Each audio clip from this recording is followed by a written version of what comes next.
Hello, this is Ken Ferry with this week's Boots in the Field report. Most of our customer base has received a good shot of rain, getting reports from 2 inches to almost 5. We'll take it after last summer, get those tile flowing, making it possible to get to June before things get tight.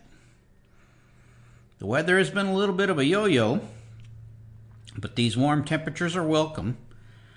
Getting a number of calls about what color is the planting light.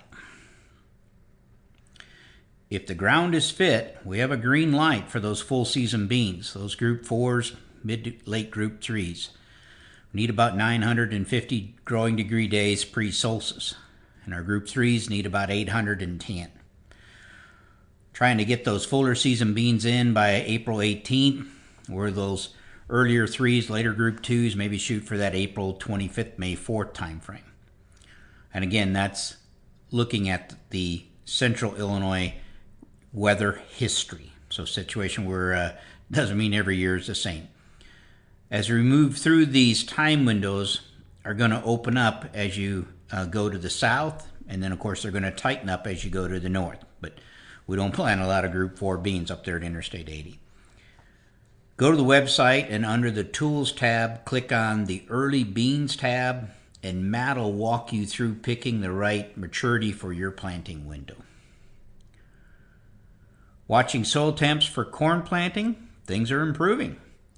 But in many cases, it's too wet after the heavy rain events.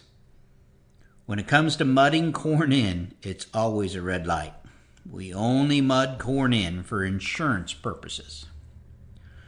The forecast next week looks decent, especially south of Hayward. Seeing temps climbing in the mid-70s, low 80s, with mid-50s, low 60s for lows. By Saturday, we could have a green light on corn planting if the forecast holds. Soil temps should stay above 50 degrees, eliminating seed chilling and not causing problems with our spike down plants. But again, if the forecast holds. Thomas tells me 3 days out is about as accurate as you can get. What worries me more than temperature this year is soil moisture.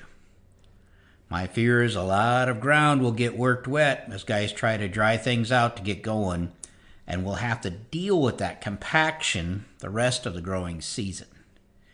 80 to 90% of the compaction service calls I go on in June and July are because of the first pass in the spring made too wet. You are the gatekeeper against compaction on your farm, not your neighbor. So be patient. With these warm temperatures coming, it's a good time to terminate those covers planted ahead of corn before they get away on us. Let's not repeat some of the train wrecks we had last year. Still seeing some challenging seed sample results and getting reports of both beans and corn being recalled due to germ going out of spec. For you guys doing VRT bean populations and utilizing some fairly low populations on heavy ground, be sure to adjust your planting populations to the germ percentage on the tag or the seed test that you run. There's a big difference between 95% germ seed and 85% germ. Watching the grow outs for herbicide carryover damage, I see good news and bad news. The bad news is the emergence and rate of growth of the overlap zones is considerably behind the non-overlap zones. Now the good news is the non-overlap zones look good. We are seeing and getting reports of herbicide damage showing up in some of our cover crops. I do believe we'll see some carryover issues this year, but maybe not as bad as I once feared. With the warm winter weather, the risk of flea beetle damage is now severe. Flea beetle feeding can cause stress on the plant if it's severe enough, but the big risk is Stewart's wilt infection. The flea beetle is the vector for Stewart's wilt bacteria.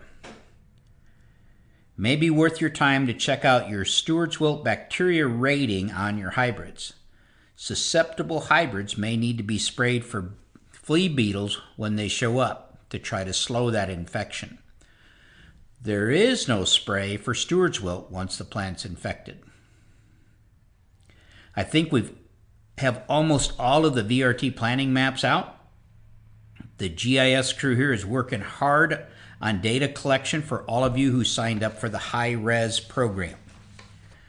When the data is collected and we get this crop planted, we'll start the high-res meetings where we negotiate the yields for each individual zone.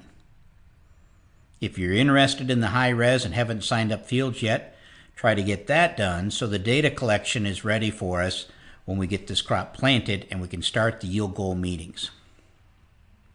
The same time frame will play out for the fields that are signed up for the virtual farm visit. Agronomists will be contacting you after planting to nail down the deep dive sites in each field.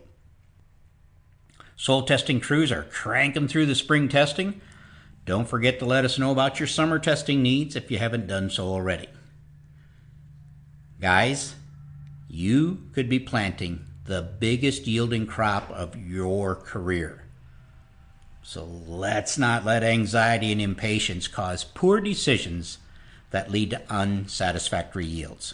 To stay up to date, check out our website at croptechinc.com and subscribe to our podcast, Boots in the Field Report.